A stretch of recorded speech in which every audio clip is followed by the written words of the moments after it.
Sur ce rond-point de la ville de Soueïda, il ne reste plus que des ruines d'une statue à l'effigie d'un personnage historique druze.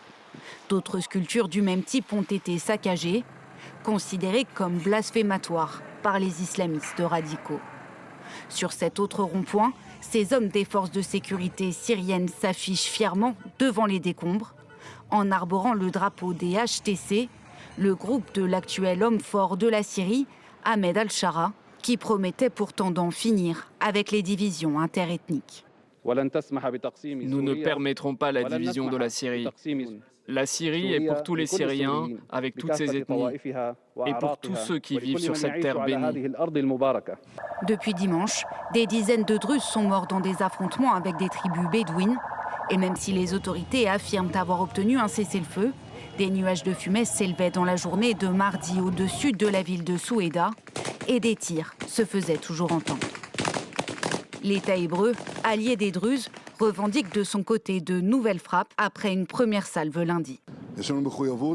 Nous avons l'obligation de protéger la région sud-ouest de la Syrie en tant que zone démilitarisée à la frontière d'Israël. Nous avons également l'obligation de protéger les résidents druzes. Nous le faisons en intensifiant nos actions. J'espère que nous n'aurons pas à agir davantage.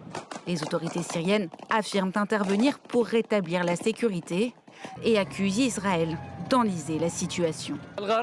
Les frappes israéliennes ont visé des postes et des patrouilles de la police militaire syrienne pour renforcer le chaos. Des convois de l'armée syrienne ont également été visés. Jusque-là, Soueïda et ses 150 000 habitants ont été tenus par des combattants de plusieurs factions druzes. L'une d'elles a fait volte-face après avoir accepté dans un premier temps de rendre les armes. Elle reproche au gouvernement syrien de ne pas avoir respecté son engagement à entrer pacifiquement dans la ville. Plusieurs ONG accusent en parallèle les forces syriennes d'avoir exécuté plusieurs civils druzes depuis leur entrée dans Soueïda.